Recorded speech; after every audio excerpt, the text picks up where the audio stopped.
Students, आज हम लोग ऑर्गेनिक केमिस्ट्री की बात करेंगे, है ना।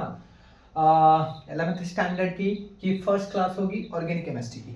तो ऑर्गेनिक केमिस्ट्री में हम लोग मेनली जो स्टडी करते हैं एक्चुअली में वो कंपाउंड्स के बारे में करते हैं, है ना। जैसा कि हमें पता है कि जो हमारे कंपाउंड्स होते हैं, है ना, वो दो तरह के हैं, है ना। जो हमारे कंपाउंड्स हैं उसको हमने कैटेगराइज किया, है ना। ये दो पार्ट्स में हमने इसको कैटेगराइज किया है ना। एक हो गया हमारा ऑर्गेनिक कंपाउंड्स, जिसके बारे में स्टडी करेंगे, है ना। And second one is inorganic compounds. Inorganic compounds सबसे पहले हम देखेंगे, है ना, इसके बारे में। हालांकि हमने 10th स्टैंडर्ड में थोड़ा सा स्टडी किया था इसके बारे में हमने स्टडी किया था। एक मतलब क्या कहें हम, कार्बन एंड इट्स कंपाउंड में आपने इसके बारे में पढ़ा होगा, जो नोमेनक्लेचर वगैरह इसमें स्टडी करना था। तो सबसे पहले हम देखते हैं कि ऑर्गेनिक केमिस्ट्री का जो सोर्स होता है, ये जो कंपाउंड्स होते हैं, मतलब इसके क्या ऑब्टेन होने के क्या क्या सोर्सेस हैं। तो याद रखो, सबसे पहले इसके जो सोर्सेस होते हैं ना, सोर्सेस हमारे कौन होते हैं, इसमें सोर्स हमारा लिविंग ऑर्गेनिज्म होता है। लिविंग थिंग्स बोल सकते हो या फिर ऑर्गेनिज्म आप बोल सकते हो, है ना, जो लिविंग हो। मतलब जैसे मैं हो गया, आप हो गए, एनिमल्स हो गए, प्लांट्स हो गए, इन सब से ये मिलता है ना। इसके एग्जांपल्स में हम ले सकते हैं, जैसे कार्बोहाइड्रेट्स हो गए, इसमें क्या आ सकता है, कार्बोहाइड्रेट्स, प्रोटीन, है ना।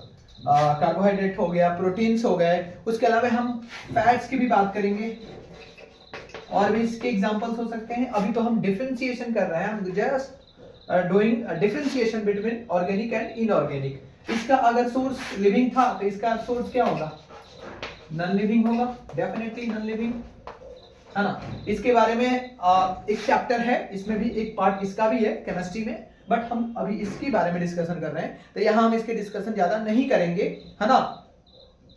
और ये जो भी मिलता है ना, ऑब्टेन होता है ये, है ना, कहां से होता है, तो under the earth, under the crust of the earth. So आप इसको बोल सकते हो, is obtained under crust of earth. और क्रस्ट ऑफ अर्थ की अगर हम बात करते हैं तो इसमें क्या क्या आ सकते हैं, जितने कंपाउंड्स होते हैं जो एक्सपेरिमेंट करके, मतलब जो लैब में प्रिपेयर किए जा सकते हैं। जैसे एग्जांपल के तौर पे we can take here NaCl, जितने सारे सॉल्ट्स हैं, है ना। इसके अलावा और भी ले सकते हैं हम लोग, जैसे CuSO4, MgCl2। so these are the salts, okay, so these compounds are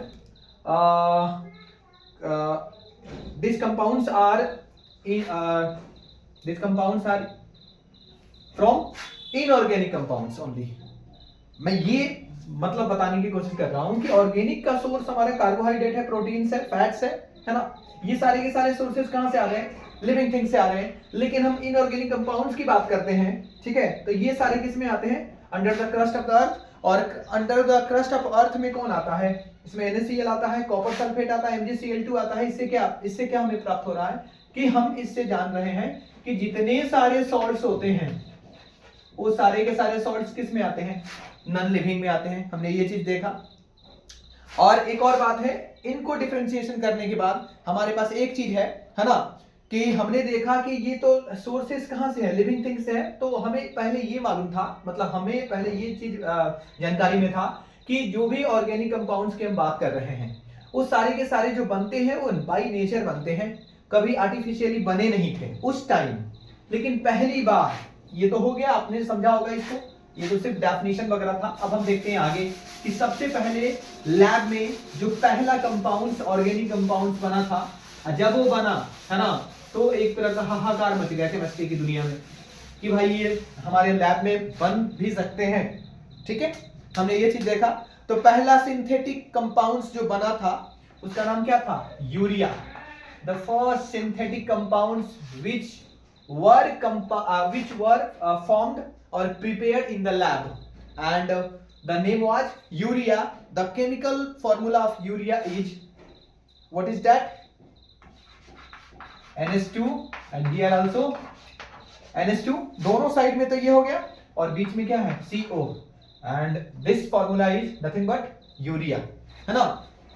और ये क्या था, टोटली मैनमेड था, मैनमेड मतलब हम इंसानों ने, है ना, लैब में इसको पहली बार क्या किया था, प्रिपेयर्ड किया था, प्रिपरेशन किया था ये, ठीक है। और जब प्रिपरेशन जब हुआ था इसका, ऑर्गेनिक कंपाउंड्स को जब हमने फिक्स कर दिया कि लैब में इसका प्रिपरेशन हो सकता है, तो एक नया इसका डेफिनेशन आ गया। पहले डेफिनेशन क्या था, those compounds which are formed, है ना, with the source of by the help of nature और लिविंग ऑर्गेनिज्म, वही बात हुआ, है ना। तो ऑर्गेनिक कंपाउंड्स का डेफिनेशन ये था। बाद में when it was the first compounds was prepared in the lab by man made, then the definition was totally changed. उस समय डेफिनेशन इसका चेंज हो गया, है ना। और जब डेफिनेशन इसका चेंज होता है तो ऑर्गेनिक कंपाउंड्स को हमने क्या बोला, ये एक तरह का ऐसा कंपाउंड्स है ना। आपने देखा होगा कि आप थोड़ा सा इंट्रोडक्शन तो आप जानते हो कि ऐसे कंपाउंड्स होते हैं जिसमें क्या क्या होता है, मतलब किसके, ये कंपाउंड्स किसके होते हैं, ऑक्सीजन के होते हैं, कार्बन के होते हैं और हाइड्रोजन के होते हैं। यानी organic compounds are compounds of hydrogen, oxygen and carbon, इसके होते हैं। और किसके नहीं होते हैं, जाहिर सी बात है इन सब चीजों के होते हैं, लेकिन इन सब का योगदान किसी और कंपाउंड्स में भी तो होता है। तो जब हमारे पास क्या रहेगा, कार्बोनेट्स वाला कंपाउंड्स बनेगा, कार्बोनेट्स, ये हमारे ऑर्गेनिक कंपाउंड्स में नहीं आते हैं, कार्बोनेट्स नहीं आते हैं, बाइकार्बोनेट्स नहीं आते हैं, बाइकार्बोनेट्स, है ना। इसके अलावा साइनाइड, ये नहीं आते हैं, मतलब इस कैटेगरी में ये सब नहीं आते हैं। आइसोसाइनाइड्स, है ना, ये सारी चीजें ऐसे हैं जो नहीं आते हैं, ये सारे के सारे हमारे ऑर्गेनिक कंपाउंड्स में नहीं आते हैं। इसके एग्जांपल्स हम देख सकते हैं, we can take examples of this things. The first is sucrose, जिसको आप सुक्रोज को क्या बोलते हो, शुगर बोलते हो ना, C12H22O11, so this is called sucrose, ये सुक्रोज है ना, जिसको शुगर बोलते हो आप, है ना, आप और हम सब बोलते हैं, शुगर बोलते हैं, है ना, या टेबल शुगर भी इसको बोल सकते हैं। अब यहां पर एक और है C6H12O6, दिस इज ग्लूकोज, ये ग्लूकोज की कैटेगरी में आता है। और हम इसके बाद हमने क्या जाना, मतलब ये सारे चीज तो आते हैं, और ये सारे के सारे ये क्या कहलाते हैं, सिंपलेस्ट फॉर्म ऑफ किसके, कार्बोहाइड्रेट्स होते हैं, सिंपलेस्ट फॉर्म ऑफ कार्बोहाइड्रेट्स होते हैं। मतलब यहां पर एक चीज और देख लो आप, हमने बोला था कि वैसे कंपाउंड्स जो हाइड्रोजन, मतलब हाइड्रोजन उसमें इन्वॉल्व हो, ऑक्सीजन हो, कार्बन हो, देखो तो यहां पर ये सारे के सारे हैं। मैं इन सब का एग्जांपल नहीं दिया हूं, ये सारे के सारे इसके हैं, हमने बताया ये चीज आपको, ठीक है। तो आई होप कि आपको क्लियर होगा ये सब चीज, है ना। पहला हम बात करते हैं यहां पर, है ना, जो कार्बन कंपाउंड्स हैं हम उसके और भी एग्जांपल्स लेते हैं और उसको समझने की कोशिश करते हैं, how it is formed and what are the advantages. Advantages तो हम देखेंगे ही, पहले हम लोग इसको देख लेते हैं, है ना। जैसे आप एग्जांपल ले लो, ये क्या है, इसको बोलते हैं मीथेन। ऐसे यूपीएससी में हमने बता दिया स्टैंडर्ड जो नेम है, मीथेन बोल दिया हमने। इसको हम एक और नाम से जानते हैं, है ना, methane is also known as biogas, है ना, इसको हम लोग बायोगैस के नाम से भी जानते हैं, है ना, आपने पढ़ा है। और इसमें कौन कौन आता है, आप देखो यहाँ पर अगर हम पेट्रोल की बात करते हैं, ये किस कैटेगरी में आएगा, इसमें कार्बन की मात्रा है ना, कार्बन हो गया, इसमें आ गया, केरोसिन हो गया, कहीं ना कहीं इनका है इसमें, है ना, केरोसिन हो गया, एलपीजी हो गया, ये सारे के सारे एग्जांपल्स हुए इसके, ठीक है। और जो हाई, मतलब क्या होता है, जिसका हाई मॉलिक्यूलर कंपाउंड्स होते हैं, है ना, हाई मॉलिक्यूलर कंपाउंड्स जो होते हैं किस में होगा, प्रोटीन्स वगैरह होता है ना, उसको कॉम्प्लेक्स ऑर्गेनिक, मतलब उसको क्या बोलते हैं, बिल्डिंग, क्या बोलते हैं, बिल्डिंग ब्लॉक ऑफ बॉडी होता है, बॉडी बिल्डर होता है। प्रोटीन्स को हम मानते हैं ना, यही बात बचपन में आपने पढ़ा होगा, है ना, कि proteins are also known as, है ना, बिल्डिंग ब्लॉक ऑफ बॉडी, है ना। इसको भी पार्ट्स ऑफ कार्बन कंपाउंड्स में रखते हैं। हिस्ट्री क्या है कि क्यों हम कार्बन को ही लेते हैं, अब हिस्ट्री इसका ये देखना है कि कार्बन को हम क्यों लेते हैं, और भी तो हमारे पास एलिमेंट्स हैं, है ना, जिससे हम कंपाउंड्स बना सकते हैं, बट हमने कार्बन को ही क्यों चुना, सीधी सी बात है। तो इसके लिए एक बहुत जबरदस्त स्टोरी है ना। कहते हैं कि सबसे पहले जब स्टार्ट हुआ था तो बोला गया कि जब कार्बन ऑर्गेनिक कंपाउंड जब भी बनता है, तो हमने पहले बताया था आपसे कि उसमें क्या होता है, ये सोर्स इसका क्या होता है, लिविंग थिंग्स होते हैं, है ना।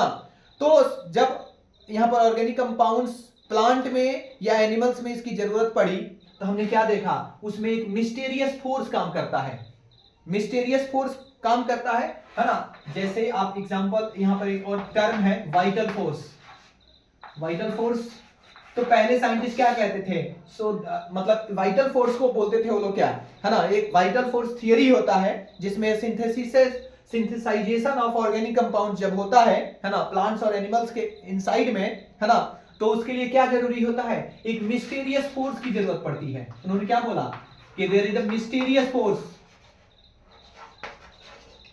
है ना, inside when the synthesization of organic compounds is started, then there is the mysterious force be there, and that mysterious force is vital force, उसी को बोलते हैं।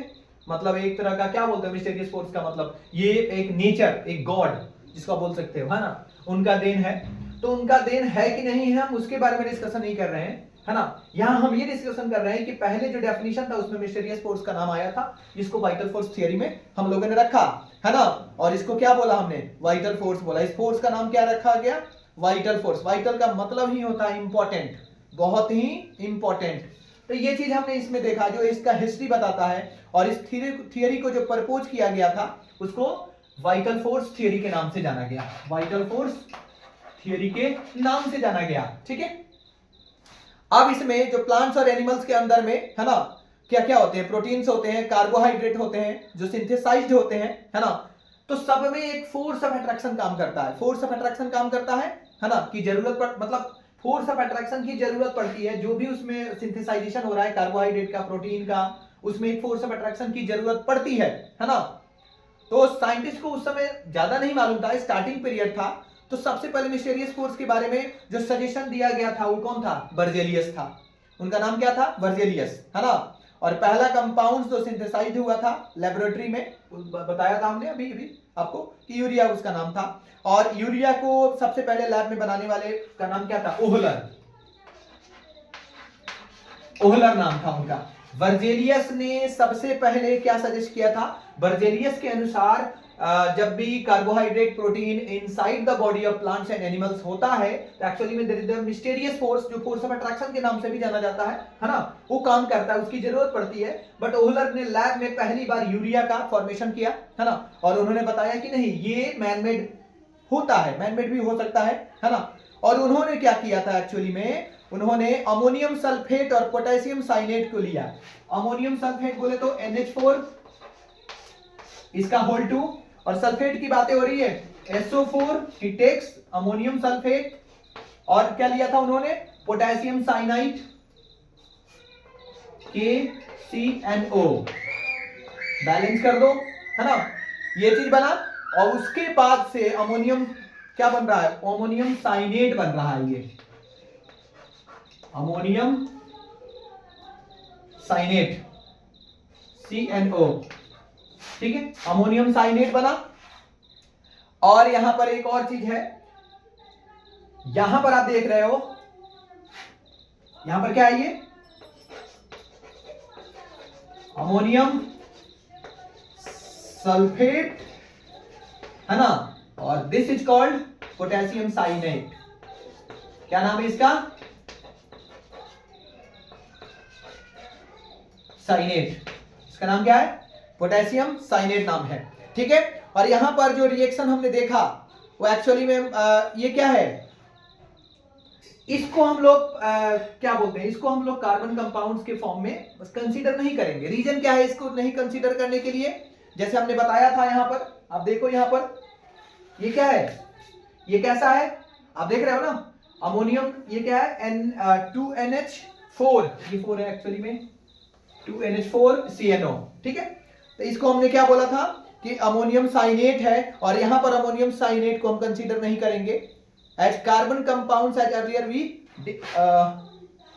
वी डिस्कस, जैसे हमने बताया था ना कार्बन कंपाउंड्स में ऐसे बहुत सारे, यहां पर देखो तो आप साइनेट हमारा कैटेगरी में आया था, हमने बोला था कार्बोनेट, बाइकार्बोनेट, साइनेट, इसको हम लोग कार्बन कंपाउंड्स में के कैटेगरी में नहीं लेते हैं, ठीक है। इसलिए हमने इसको क्या किया, इसको हमने फिर से हीट किया, और जब हम इसको हीट करेंगे, इस चीज को जब हम हीट कर रहे हैं, एक्चुअली आप थोड़ा सा नीचे देख लेना, I am providing some heat, है ना, सम अमाउंट ऑफ हीट। जब हम इसको हीट कर रहे हैं तो हीट करने पर ये सीधे क्या बना रहा है, यूरिया बना रहा है, NH4CO